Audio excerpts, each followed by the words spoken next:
أنا مستعد أضل ضابط طول عمري. طب عبود، شو اللي خلاك قوي انت؟ أبوي، إحنا صح. متبادلين الحب، حبونا وبنحبكم. راح كلمة واحد، أنت من قولي مرفوضة، بثبتها إنها مرفوضة. جاني هيك هاجس داخلي قال لي ما أصابك ما كان ليخطئك. تمنيت عبود يموت. شو أحلى إشي صار بحياة كل أكيد. واحد فينا.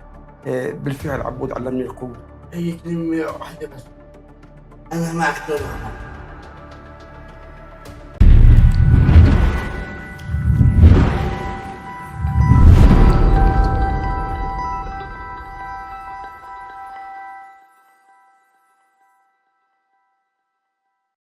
في لحظة كنت قد أوشكت على السقوط، وإذ بطفل صغير يثبت قدمي ويطلق أجنحتي. يقولون عنه داون سيندروم، وأقول عنه المعنى الذي أعاد ترتيب حياتي. عبود، عبود ناصر الشيخ ذيب، المعنى الذي أعاد ترتيب حياتي. مين عبود؟ تعرفني عن عبود. أنا عبود ناصر الخديب، أنا أكثر واحد مشهور وعنده متابعين، وأنا هيني بحب أحكي لكم كثير شغلات وأطلع كل شيء جوا قلبي. أنا بهاي الحوار بدي أطلع كل إشي بقلب عبود، وبدنا نحكي مع بعض بكل هيك راحة. فأنا هلأ عبود بدي تحكي لي كم عمر عبود؟ عمري 20 سنة. عبود، لو بدك تعرف عن حالك للناس، مين هو عبود؟ احكي لنا مين هو عبود. هلا أنا من أول ما جيت على الدنيا تغيرت حياتي. لقيت لقيت عيلة تحتويني وتحبني.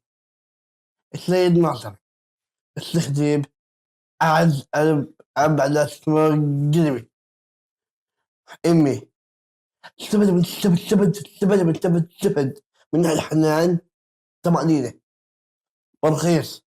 أكثر وحدة حبتني مجدولين ولا، وهي كمان الأخيرة أكثر وحدة بتخاف علي.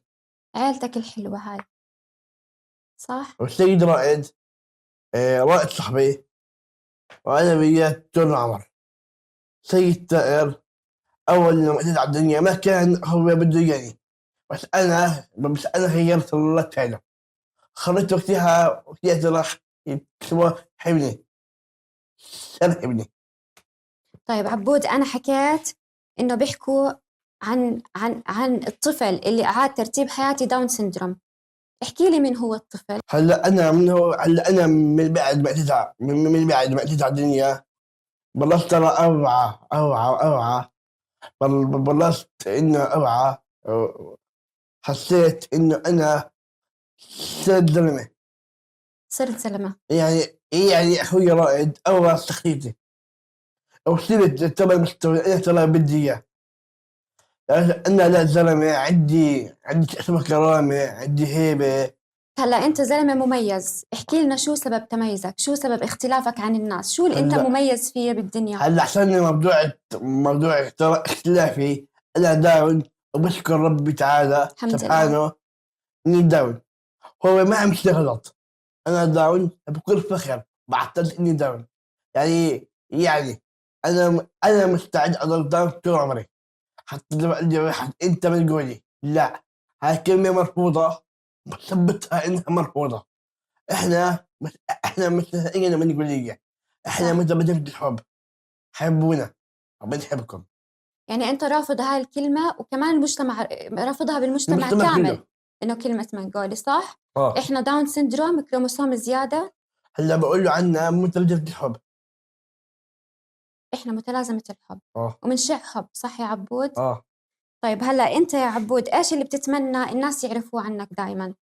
إنه إنه عبود شو إني بحياته عندي بيعمل؟ مشاعر أحاسيس.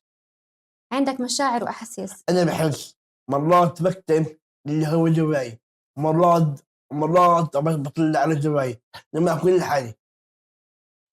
يعني أكثر من هذا المرات.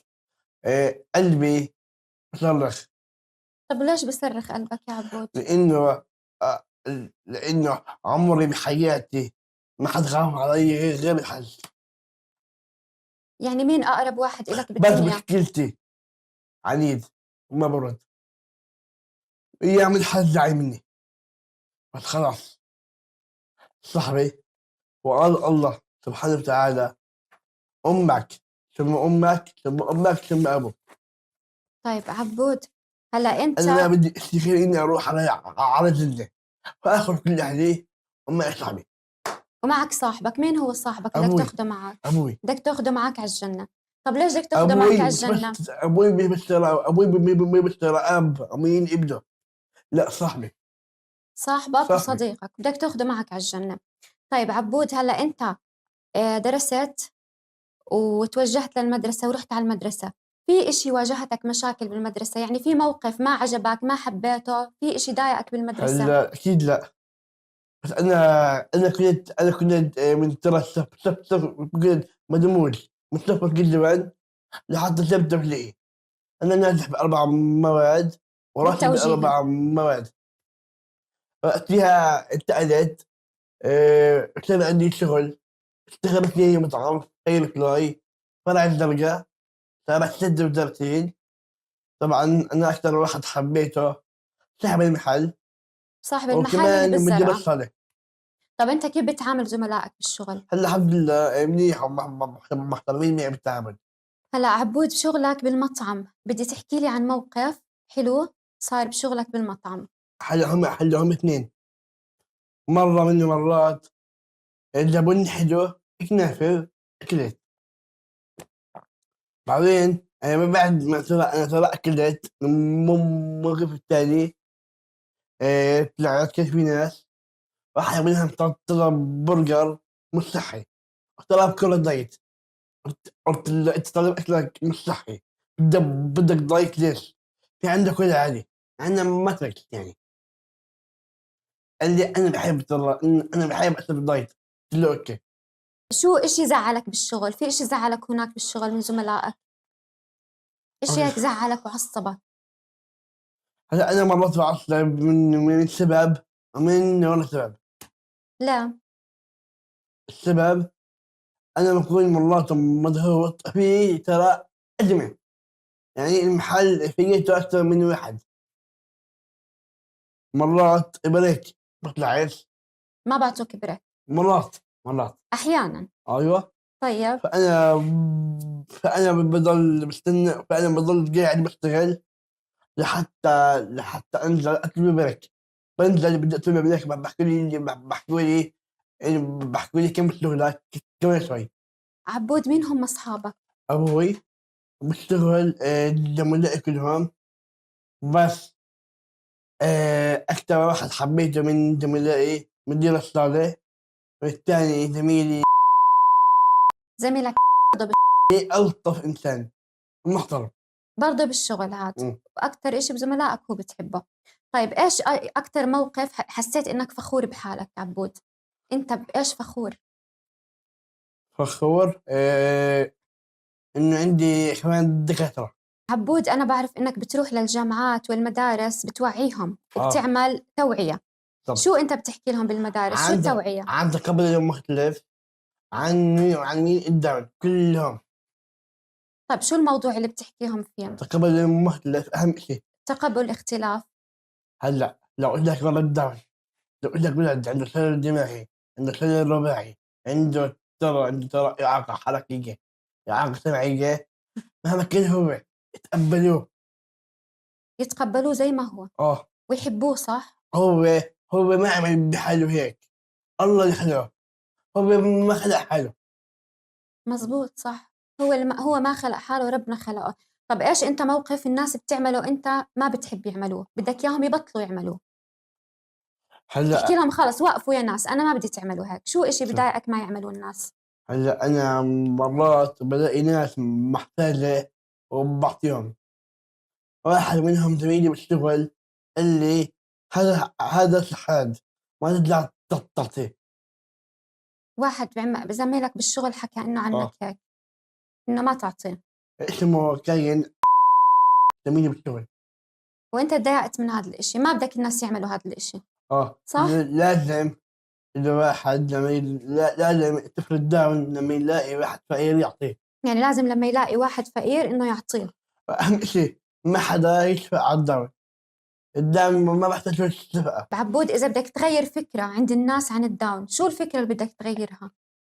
هلا حكيت إنه كلمة منقولي ما حدا يحكيها بالمرة. الناس بيفكروا الداون همجيين. احنا مش احنا اصلا الطف خلق الله. ما في داون شرير وما في داون وحش. احنا متبلبين الحب يعني. الداون مش همجيين ولا لا عدائيين لا. ولا وحش، هم ناس هاديين بيحملوا البسمة، بيحملوا الحب. مرة طيب حكى لي واحد انت من قولي انا منه متعبد، وتحت فيه ترى كل فيديو. قلت له اسمع، انا حياتي مستحيل ارجع احكي معك، مستحيل كمان انت كمان اسامحك. انت مو بس ذبحتنا، انت ذبحت حالك. بكره لما يجيك ولد داون من يرسم يموت وتحس في ترى قيمته. يعني أنت واجهته يا عبود وحكيت له إنه أنا يعني خلص أنا خليك أنت هيك، ولما يجيك ولد داون أنت بتعرف قيمته. اه يعني كان عندك مواجهة ودافعت عن حالك، صح؟ ما انحري على كل الداون. أنت بتحب تدافع عن كل الداون. المهم اوصل صوتي لكل العامة. طب إيش بدك توصل من خلال صوتك يا عبود؟ هلا انا كنت مع امي لما سبت توجيهي. آه، اللي احنا رحنا على ترى لجنة لوائية. واحد منهم عملني امتحان، تمام. بفكرني اهبل هبيلة. انا اصلا مش اهبل ولا شيء، انا عاقل. بس انا ترى بدي افهم منه لما بده يوصل بحكي. مرة مرة ها ترى النقابة جابوا ورقة كتبوا عليها عبود لازم يشفى منها مرض وكداون لحد لما يشفى برجع هذا ترى تعليمه منزلي. بس مزبوط. انا الدم مش مرض.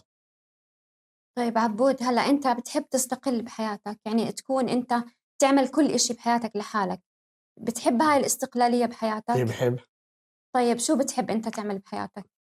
مرات بحب اكون وحيد، بحب اكون لحالي. طب ليه بتحب تكون لحالك؟ بحس انه في ترى دواء قلبي صرخة مش حدها بس بسمعها. ما حد بسمعها غير أنت، مم. وأكيد بسمعها صاحبك اللي معك رفيقك بالحياة، صح؟ آه. مزبوط؟ انا مرات بطلعش كل شيء جوا قلبي، بس مرات ببطل. طيب عبود، عيلتك، علاقتك بأمك وبخواتك، شو العلاقة؟ حلوة؟ كيف أنتوا بالبيت؟ كيف حلوة، عايشين مع بعض؟ حلوة مية مية. طب كيف أنت؟ احكي لي، أنا حابة أعرف كيف مم. عبود مع خواته وعيلته وإخوانه. هلا لما امي عملت عملية، مهما كانت العملية يعني إذا كانت امي كثير مريضة عملت عملية اتضايقت. حتى وصلت معي لما قصدت كثير. وقتها بالشغل سويت غلط، جبت لهم الريموتات. لأنك كنت تفكر بأمك، صح؟ وقتها ما حكيت في، حكي لأبوي، حكي لهم الله الله سهل له. من أول ما إجيت وأنا ترى بعمل ترى غلط. طيب عبود بحب نفسه، آه. بتحب نفسك كتير. طب ليه بتحب حالك؟ إيه؟ ليش بتحب حالك؟ يعني عبود ليش بحب إنه هو عبود؟ هلا أنا لأني داون حبيت حالي. عشان الداون مالهم، ألطف خلق الله. عشان هيك بتحب حالك، صح؟ مم. طيب عبود، هلأ لما تكوني زعلانة، لما تكوني مضيئة من شيء، عندك هموم الدنيا، بتلاقي طفل داون تحضنيه، بتحسي فيه دم خده. يعني حضن الداون كتير بعطيك اه قوة، زي صح؟ كأنك زي كأنك بودي همومك. زي كأنك بتصرخي لإله وبحكي لك بتطلع تهولي. ما تخافي يا أختي، طيب أنا معك. عبود، هلأ أنت أمهات الداون سيندروم، في أم لطفل لداون سيندروم، شو بتحكي للأم هاي اللي جابت بيبي بوب صغير داون سيندروم؟ مم. شو الرسالة اللي بتحكي لها إياها؟ حبي ابنك من ترجمة الحب. ابنك ما خلق حاجة، الله اللي خلقه. طب عبود، شو اللي خلاك قوي أنت؟ أبوي هو اللي خلاك قوي، كيف خلاك قوي؟ كبرني خلاني زلمة، والزلمة من اسمه الزلمة وانظلموا. أبوي لما أروح على الشغل تركني علي. طيب عبود، هلأ أنت اليوم قدوة للشباب، عمرك 20 سنة ودرست وكملت توجيهي ونجحت بمواد، شو بتحكي للشباب اللي زيك؟ عموما أنا بحكي لكم كملوا، بادروا، انجحوا وبتصيروا مهما كنتوا بدكم تصيروا. هلا لو أنت عندك طفل داون وأنت وصلت توجيهي ونجح، افرح له. في داون بيشتغلوا قرشون مثلي، يعني كان في من الداون اشتغلت عندنا في مطعم غير فلاي. اجانا بعديها ولد داون اسمه ليث اشتغل عندنا. طيب شو بتحكي رسالة لناصر؟ هلا ناصر الشيخ ذيب، شو هلا بتحكي له ابوي رسالة؟ هلا ابوي قعد الناس علي، ولا بدي اموت 1000 موت، مستحيل ابد باب تاني. ولا مات واضيع قاعد بغرفة، لا باكل سلامتي. ولا بشرب. طيب عبود، الأطفال بالحارة عندكم كيف تتعامل معهم؟ في لك أصحاب بالحارة عندي عندكم؟ والله. طيب كيف أنت بتحكي بقول معهم؟ عني كيف زعيم تتعامل الحارة، معهم؟ بقول طيب عني زعيم الحارة. احكي لي موقف صار معك بالحارة. هلا مرة وانا ترى بشتري سحب المحل اسمه ابيتن، فتح معي مسحة، قال لي بدك تصوم شهر رمضان ولا لا؟ قلت له بصوم. بس أنت رح تصوم شهر اقول لا، رمضان. رمضان كامل. طيب والشغل يا عبود، بدك تداوم برمضان؟ لا بتعب لانه انا اصلا اذا شفت اكل قدامي وانا صايم، أم، مرات مخي بحكي لي يلا كل أدنى المغرب. انا خلاص لا، هيك يعني. عبود، كلامك كله ملهم وألهمت الناس وأعطيتنا رسائل حلوة وجميلة وانبسطت بالحوار معك. في إنسان طول الحوار وأنت تحكي عنه وأنت فخور فيه جدا. شو رأيك النادية؟ اوكي. نادية. إيه، صاحبي تفضل. الرائع المتفرد والد عبود ناصر الشيخ ذيب، مؤسس محبي الداون سيندروم. طبعا إحنا شاهدنا عبود شاب عمره 20 سنة ملهم، أعطانا رسائل وأعطانا دفعة لقدام وأعطانا طاقة إيجابية. بدنا إحنا والد عبود اللي صنع من عبود نموذج ناجح ونموذج بيمثل الإلهام بالمجتمع. بدنا يحكي لنا إنه من بداية البداية اللي هي الولادة لحد هون شو رحلتك؟ يعني الحمد لله رب العالمين. طبعا عبود كان يعني عمري ما فكرت انه حيكون عندي شاب عنده متلازمة داون، حتى كانت معلوماتي عن متلازمة داون بسيطة. أنا اللي بذكره قبل 20 سنة إنه عبود لما انولد، يعني أنا لي قصة طويلة، يعني إنه أخذت زوجتي كأي أب على المستشفى عشان تولد، وبعد الولادة ناداني الطبيب ويعني وسألني أنا أول شيء بلشت أسأله إنه كيف زوجتي. حكى لي سيبنا منها، هي نايمة ومرتاحة، خلينا بالبيبي. حكيت له ليش ماله البيبي؟ قال لي الله أعطاك ولد بس تعال أفرجيك إياه. فرحت أنا وياه على غرفة، كشف لي عن وجه عبود، قال لي بيشبهكم. أنا طبعا يعني يمكن بحكيها دائما، أنا ما عندي مهارة الشبه. فحكيت له للدكتور هذا لحمة حمراء، يعني ما مبين إنه بيشبهنا ولا ما بيشبهنا. قال لي اطلع على عينيه، على دينيه، على أنفه. قلت له ما بعرف، بدك زي الأفلام الهندية؟ أنا قلبي لا له الولد هذا ابني، شو المشكلة؟ حكى لي ما في مشكلة، بس إحنا بدنا نوديه على الخداج لأنه في هون عنده تلولتين، وإحنا هاي بتخوفنا، بنحس. طبعا هو طلع هذا الحكي مش صحيح، بس هو بمهد لي إنه عنده مشكلة بالكلى أو بالكبد، فراح نوديه على الخداج وشو اسمه، وهم بيحكوا لك. حكيت له أوكي ما في مشكلة. ف يعني لفيت ظهري بدي أروح، فناداني طبعا لأنه أنا يعني من زملائي بالجامعة. حكى لي أستاذ ناصر شو بدك تسمي عمي، شو بدك تسمي الطفل؟ فأنا طبعا ما كان عندي أسماء. حكيت له إحنا فلاحين، يعني ما يعني بدنا نتطاوش وبدنا نغير الاسم ما في اسم على اسمه. ببالي. لو بحكي لي أنا بنصحك تسميه اسم وما تغيره. فما بعرف، الله ألهمني، قلت له أنا بدي أسميه عبد الله. وليش سميته عبد الله؟ ليش اخترت هذا الاسم؟ يعني حسيت انه هو راح يكون عبد لله. طبعا سالت الدكتور انه ابني عنده اعاقه، قال لي انا ما بعرف، اطباء الاطفال هم اللي بيجاوبوا. فطبعا رحت انا على الخداج، لقيت طالب من طلابي يعني بالخداج مقيم. فسألته إنه يعني عبد الله اللي دخلوها الآن اللي اسمه عبد الله شو ماله؟ قال لي أنا ما بعرف بس هم مشكين إنه عنده داون سندروم. طبعا هاي الكلمة أنا ما فهمت شو معناها، يعني معناها مرة علي يمكن مليون مرة، خصوصا إنه إخواني كلهم تربية خاصة وأخوي دكتور تربية خاصة.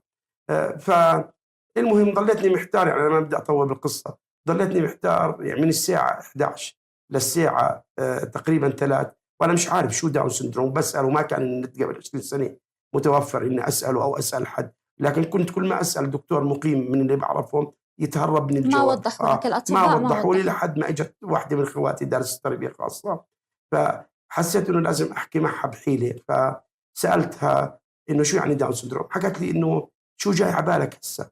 حكيت لها اللي جاي على بالي اني بحث كلمات متقاطعة وعندي بمعنى داون سندروم. اللي بتحكي لي الداون سندروم هم المنجوليزم، بس ممنوع نحكي الكلمة هاي. انت ما بتعرف. بالتربية الخاصة. فحكيت لها الحمد لله انا ابني هيك. وانا ما بنكر انه يعني خلال الساعتين هذول آه كنت زي اي اب، يعني انه افكر انه إنه شو يعني هو أصلا. يعني انا واحد من الناس بحكي انه انا عديت ذنوبي من حد ما انخلقت لحد هاي اللحظه، انه شو سويت بحياتي، انه ليش صار في هيك، كيف بدي اتصرف، كيف بدي اتعامل معه. يعني وانا ما بنكر انه خلال الساعتين هذول ويمكن عبود دائما بزعل من لما احكي الشغله هاي وبعاتبني عليها، انه اتمنيت عبود يموت، لانه انا عارف انه شو مجتمعنا، وعارف انا يعني انه كيف بتصرفوا كانوا الناس. شو كانت أكبر مخاوفك وقتها وكيف عبود بددها؟ يعني أكبر كان المخاوف إلي إني إن الصورة النمطية المعروفة عن متلازمة داون، إنه الناس بتضحك عليهم، بتزقف لهم، بيرقصوا زي هيك. يعني أنا لما وصلت البيت يعني قعدت مع حالي، وزي ما قُلت أنا عديت كل ذنوبي، وعديت إنه شو سويت بحياتي وكيف بدي أتصرف. وأنا باتذكر لحد الآن إنه أنا كنت بالبيت لحالي، وإجاني هيك هاجس داخلي قال لي: "ما أصابك ما كان ليخطئك." فقُمت صرخت ببيتنا قُلت: "والله يا عبد الله لا تكون صديقي بالدنيا، يا رب تقبلني صديق إلك بالآخرة." وطلعت على طول رُحت اشتريت كتب عن متلازمة داون وقعدت طول الليل أقرأ فيهم. وكانت يمكن النقطة الفاصلة اللي بدأت مخاوفي إنه أنا دائمًا باحكي إنه رب العالمين بيبعت لنا رسائل، بس إحنا أكيد. لازم نقرأ الرسائل هاي، وإحنا كتير ما ونفهمها. بنقرأها. فأنا تاني يوم أنا بالمستشفى باستنى إنه ياخدوا لعبود عينة دم عشان يفحصوا الكروموسومات. آآ الله بعت لي معها شاب عنده متلازمة داون على كرسي متحرك، والأم يعني حجمها كبير كتير، فأعطت ابنها فلوس وراح يحاسب الشاب الداون. وأنا كان أول لقاء بيني وبين أي أسرة عندها متلازمة داون. فأنا قمت على الأم ما بعرف كيف يعني، ورحت قلت لها: يا خالتي إنه معلش أسألك عن الشاب اللي معك. اللي هي بتقول لي طبعًا بصراخ، بتقول لي: "مش عاجبك هذا أحسن منكم الله. كلكم بتطلعوا عليه." قلت لها: "يا خالتي عشان الله أنا ابني زيه." لا بتحكي لي: "قديش عمر ابنك؟" حكيت لها: "عمره يوم." لا بتحكي لي: "الله يعينك عليه." قلت لها: "ليش يا خالتي هم بيغلبوا؟" لا بتقول لي: "لا والله ما بيغلبوا." وشو اسمه اللي حيغلبك اللي حواليك. السيدة هاي كانت رسالة وأجتك من ربنا. الإنسان دائما بعطيه ربنا سبل، وبعطيه ناس لإنها تساعده، وبعطيه رسائل وبمشي بطريقه. السيدة هاي كانت رسالة إلك، بس الرسالة اللي كانت إلي بيوم من الأيام اللي هو الأستاذ ناصر وعبود. بأول يوم أنا عرفت إنه طفلي داون سيندروم يوسف، وقتيها أنا اتجهت على الفيسبوك أبحث، مش عارفة شو أعمل ومش عارفة شو أسوي وببكي، ومن هول الصدمة، والمرأة دائما عليها الصدمة بتكون قوية. فكنت ببحث بالجروبات إنه أنا كيف بدي أعمل وشو أسوي، وين بدي أروح بابني. كانت مخاوفي نفس مخاوفك من الناس، من المجتمع، شو رح يعملوا. ابني رح يضحكوا عليه، رح يحطوه ويضلوا يلعبوا ويضحكوا ويعملوا إنه إشي بضحك بالدنيا.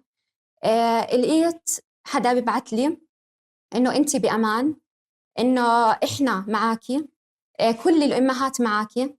وقتيها حكيت لي أنت كلمة إنه ما تخافي، رح يبث لك السعادة، رح يبث لك الفرح، رح يعطيكِ البهجة، ورح يهديكِ أحلى إشي بالدنيا.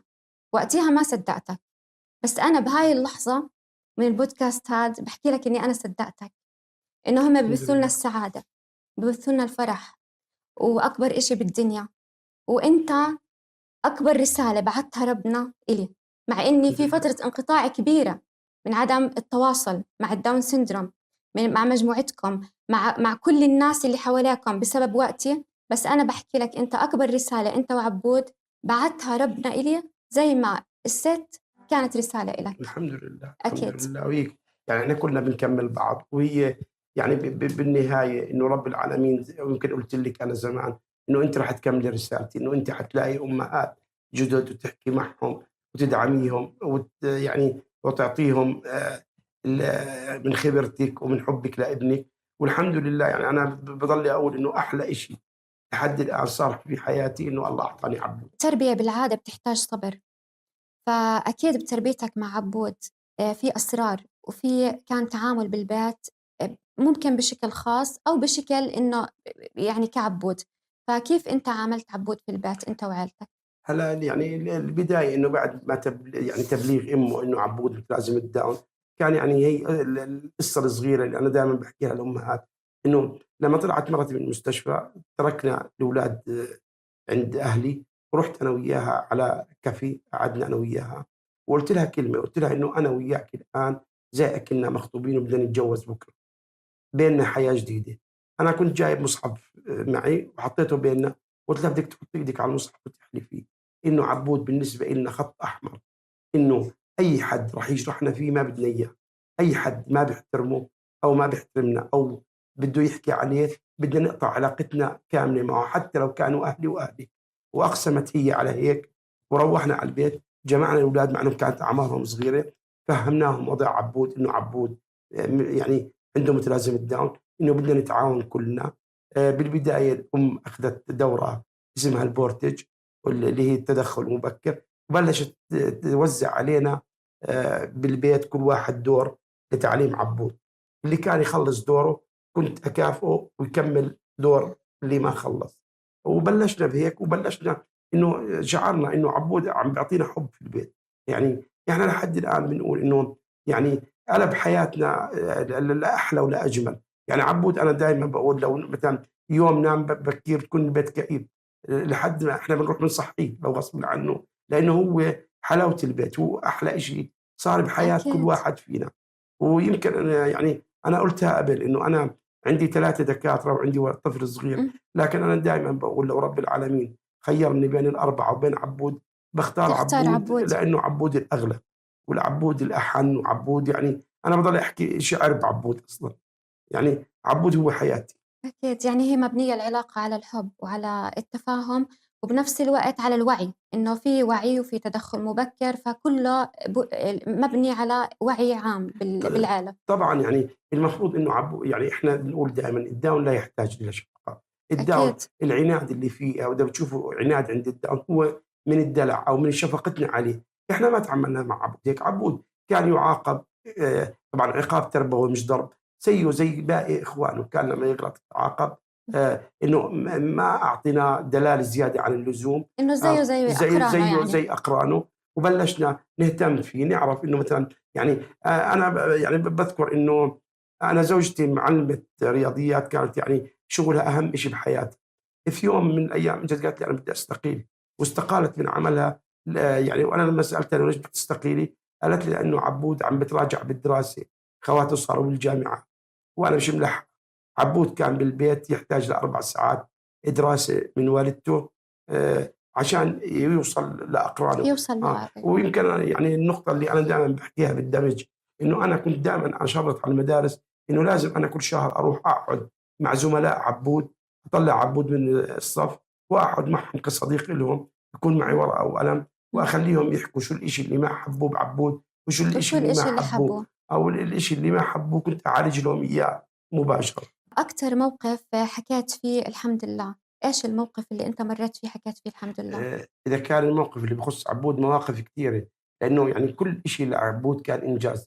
يعني باتذكّر إنه أنا أول سِن طلع لعبود، يعني مع إنه كانوا ولادي قبل طلع لهم أسنان ما اهتميت بالموضوع، لكن أنا باتذكّر إنه أول سِن طلع لعبود نزلت رقصت بالشارع وحمدت الله عليه. بعدها لمّا يعني حسّيت إنه باكتب وباقرأ، حمدت الله كتير.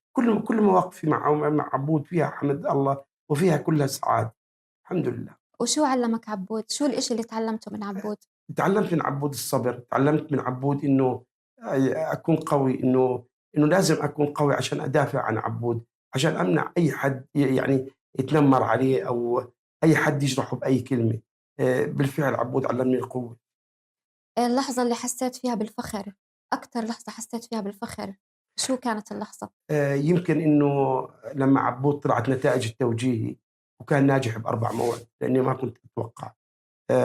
افتخرت كتير بعبود، ويمكن يعني معروف إنه كيف عملت له حفلة وجبت له مطرب، مع إنه هو مش مكمّل التوجيهي، لكن حسيت إنه أنا عندي أنا وعبود إنجاز، إنه أنا وصّلته للإشي اللي هو بيتمناه وبيحبه.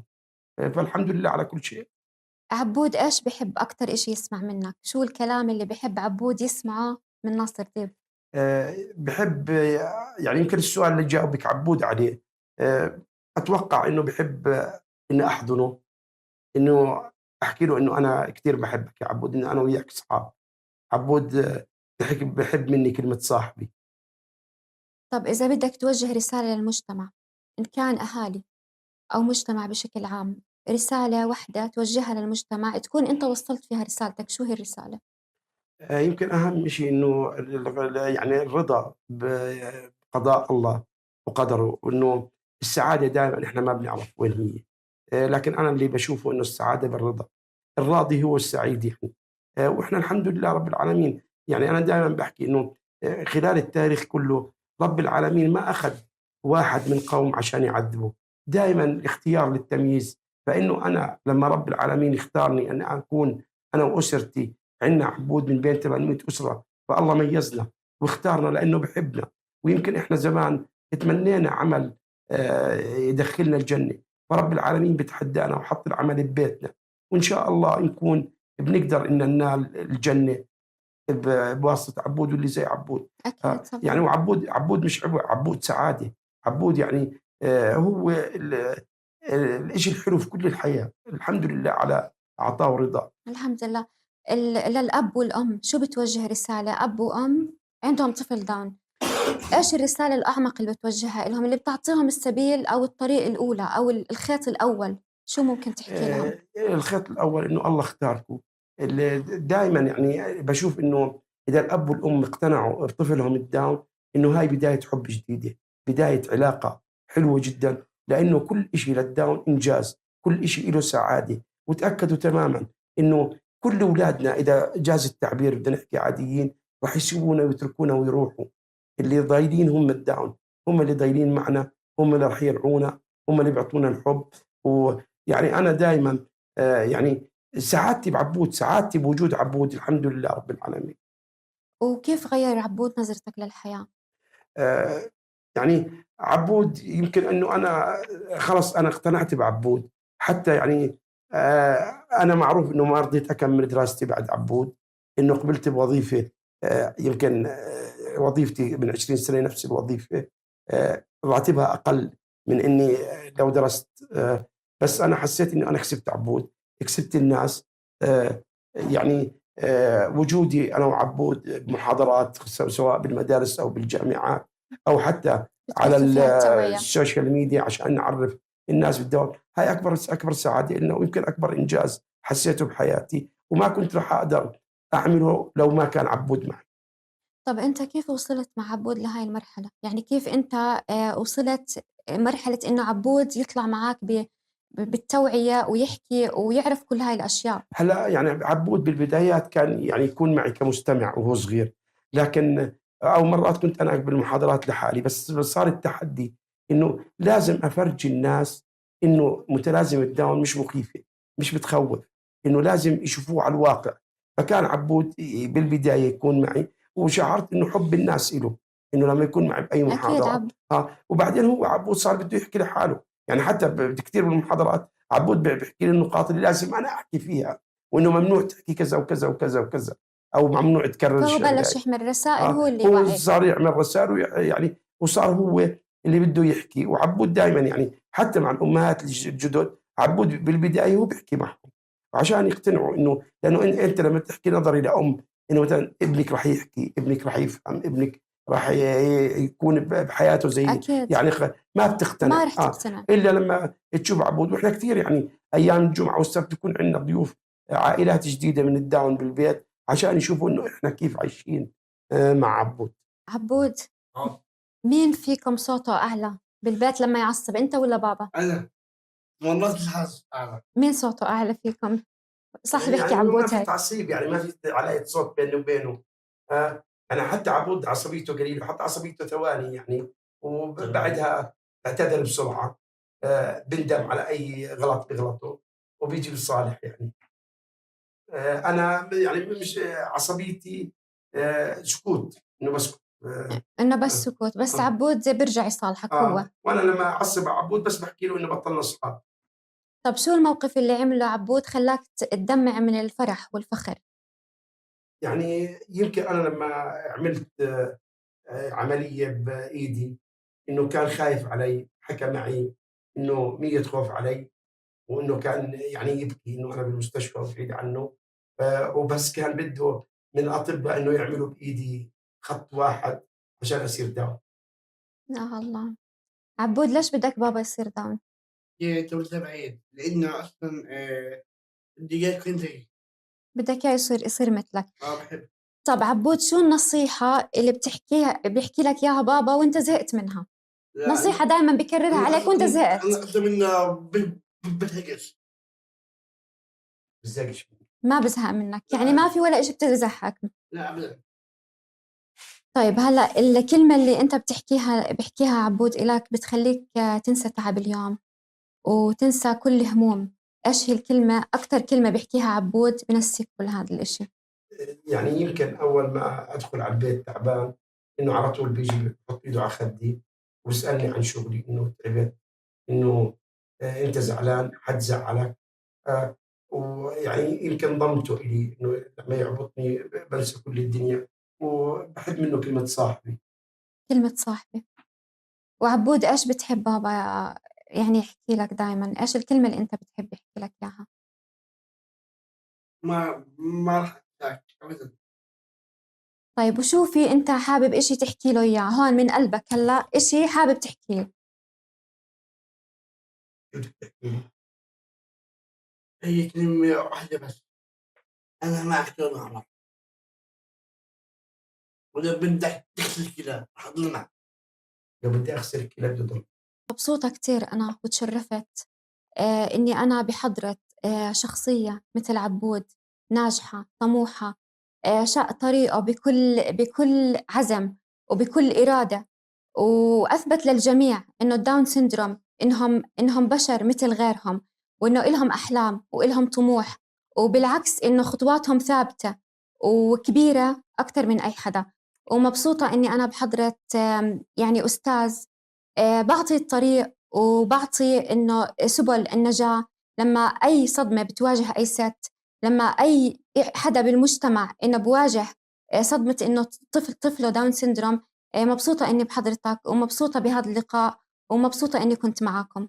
احنا كثير مبسوطين انه كمان يعني تشرفنا بوجودنا معك. انت ما شاء الله ام رائعه، وهيك انت على طريق يعني لدعم جميع امهات الدعم. بنتمنى لك التوفيق كامل. شكرا.